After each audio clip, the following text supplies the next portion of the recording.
Dans ces galeries passera dans plus de 10 ans le tant attendu Lyon-Turin. Pour l'heure, le préfet de région, le préfet du département de la Savoie, les élus locaux et départementaux, les dirigeants du tunnel euralpin Lyon-Turin constatent l'avancée considérable des travaux. Ici, dans la descendrie de Saint-Martin-la-Porte, où depuis début 2015, une galerie de reconnaissance du futur tunnel est en cours d'ouvrage.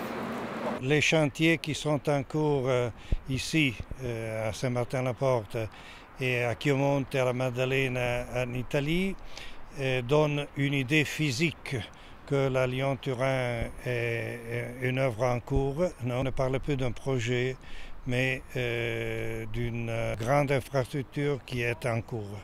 Et cette grande infrastructure est l'un des projets ferroviaires prioritaires de l'Union européenne qui finance le projet à hauteur de 40%. Car cette future ligne est un axe de communication stratégique pour toute l'Europe, tant pour les voyageurs que pour les marchandises. La liaison Lyon-Turin par tunnel est faite pour soulager les routes et les autoroutes des camions. Et donc c'est d'abord une vocation de ferroutage et c'est d'ailleurs une demande du département de la Savoie depuis le début.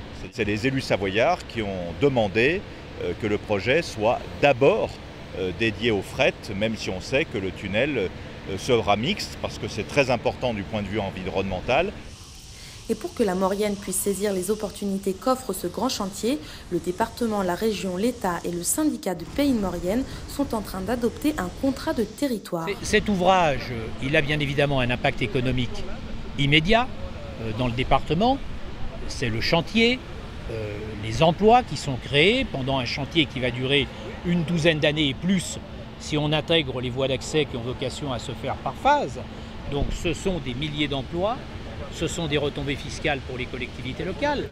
Ce programme d'accompagnement, labellisé Démarche Grand Chantier, a été adopté en juillet par les conseillers départementaux. D'ici 2020, sur 40 millions d'euros de mesures d'accompagnement, le département participera à hauteur de 7 millions.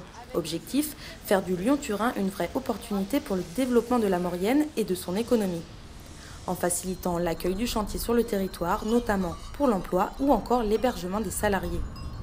Mais avant de pouvoir rejoindre Turin depuis Chambéry en 1 heure, il faudra un peu de patience. Horizon final des travaux de la section transfrontalière 2028.